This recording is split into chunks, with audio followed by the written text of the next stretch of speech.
अपने बड़े भाई, हम सब का नेतृत्व कर रहे उत्तर प्रदेश के भावी सीएम, युवा यशस्वी सम्माननीय अखिलेश यादव जी का तहे दिल से आभार करती हूं, स्वागत करती हूं।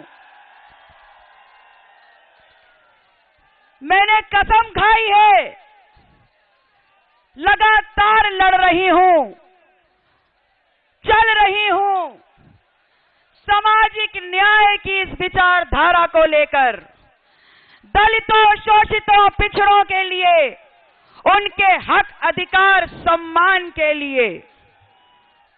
मुझे पता है और पहले से पता था कि चलूंगी तो रास्ते में लोग रोड़े अटकाने जरूर आएंगे। और देख लीजिए, आपके सामने प्रमाण है, प्रत्यक्ष है इस बात का कि जिस दिन से हमारा नाम सिराथू विधानसभा में आया है, केशव जी के नामांकन में भारतीय जनता पार्टी के राष्ट्रीय अध्यक्ष आ रहे हैं। कभी ये आ रहे हैं, कभी वो आ रहे हैं। यहां तक स्थितियां खराब हैं भारतीय जनता पार्टी की कि हर जगह खदेड़ा हो रहा है और अपने बीच में वो धोखेबाज, वो घोटालेबाज मध्य प्रदेश से मंत्रियों को बुला के बैठाया है, जो सिराथू की जनता के बीच में खुले हाथों से पैसे बांटने का काम कर रहे हैं। मैं बताना चाहती हूं केशव जी, ये लाल लाल करारे नोटों से कुछ नहीं होगा। ये जनता भटकने वाली नहीं है, ये लोग बिकने वाले नहीं हैं।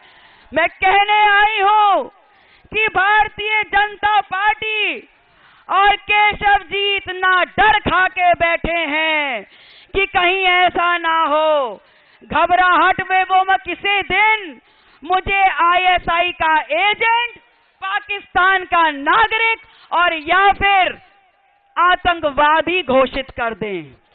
मैं आप लोगों से कहने आई हूं कि केशव जी, अगर आपने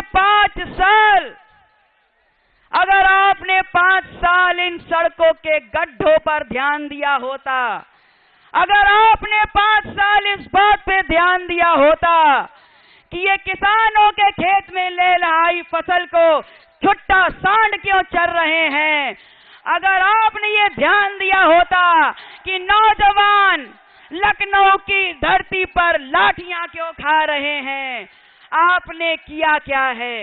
आपने किया ये है कि आपने पिछड़ों का वोट लेकर के 5 साल इस स्टूल पर बैठने का काम किया है। मैं आप लोगों से ये कहने आई हूं कि अब कुछ नहीं होने वाला केशव जी। अब तो आपने जो सिराथू की जनता के साथ किया है, उस अपराध के लिए, उस शोषण के लिए ये जनता आपको दंड देने के लिए आगे निकल पड़ी है। ये जनता इस बार आपको सबक सिखा देगी। इन लोगों ने लोकतांत्रिक व्यवस्था, ये चुनाव का मजाक बना के रख दिया है। आप लोगों को याद दिलाना चाहूंगी, याद है ना ब्लॉक प्रमुखी का चुनाव, जिसमें प्रत्याशी को लठिया लठिया के मारा है। याद है ना जिला पंचायती का चुनाव, जिसमें प्रत्याशियों को घर से उठवाने का काम कर दिया है। तो याद रखिएगा, अगर आपने जरा सा ध्यान दिया होता तो केशव मौर्य जी आज ये दिन नहीं आता, आज ये सिराथू की जनता अपना खाना पीना छोड़कर आज इस मंच के सामने आंदोलन नहीं कर रही होती। मैं कहने आई हूं आप लोगों से, इतना घबरा गए हैं कि बाहर से लोगों को बुला बुला के इस क्षेत्र में बैठाला है।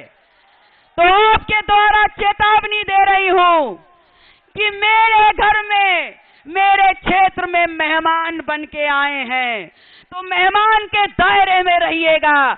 अगर जरा सी इधर उधर किया और ऊंच नीच किया तो भूलिएगा नहीं, एक शेर डॉक्टर सोनेलाल पटेल का खून हूं मैं, एक बार में ठीक कर दूंगी। कहां थे आप केशव जी जब आपके भाई भतीजे साले यहां पर लोगों से वसूली कर रहे थे? कहां थे आप जब यहां पर समाज का शोषण हो रहा था? कहां थे आप जब आप जमीनें हड़प रहे थे? तब आपके कान में जूं नहीं रेंग रही थी। तो आज इस समाज के लोगों के कान में जूं नहीं रेंगेगी। और मैं विश्वास दिलाती हूं कि वो पिछले 5 सालों में जो आपके भाई भतीजे और साले ने यहां पर आम जनता को परेशान किया है, व्यापारियों से वसूली की है, आम व्यापारियों को सड़क पे खींच खींच के मारा है, उन लोगों के साथ न्याय होगा। मैं अपने व्यापारी भाइयों से कहने आई हूं कि निर्णय कर लीजिए और आगे चलकर हमारा दामन थाम लीजिए, हमारे सहयोग में आगे आ जाइए, क्योंकि आपसे वादा कर रही हूं कि आपकी नुमाइंदगी अगर मुझे मिली तो आपका व्यापार सुरक्षित रहेगा, आपका मान सम्मान सुरक्षित रहेगा। और जिन खेत खलिहानों को, जिन जमीन के टुकड़ों को इन्होंने हड़पने का काम किया है, उन पर इन्हीं के बुलडोजर चलवा के आप लोगों को वापस देने का काम करूंगी। मैं आप लोगों से कहने आई हूं कि अहंकार तो रावण का भी नहीं बचा था। तो केशव जी बहुत गलत कर दिया आपने सत्ता के अहंकार में आकर के जनता जनार्दन को नाराज कर दिया। और इस बार जनता आपका घमंड तोड़ देगी और आपकी उस बड़ी बिल्डिंग को धराशायी करके जमीन पर पटक देगी। आप लोगों से ये अपील करने आई हूं कि 27 फरवरी को संविधान के माध्यम से मिली आपको उस ताकत, उस एक वोट की ताकत का इस्तेमाल मेरे चुनाव निशान साइकिल के आगे ईवीएम में बटन दबाकर कर दीजिएगा और मेरे बड़े भाई माननीय अखिलेश यादव जी को इस गठबंधन के मुख्यमंत्री के रूप में लखनऊ की कुर्सी पर बैठाने का काम करिएगा।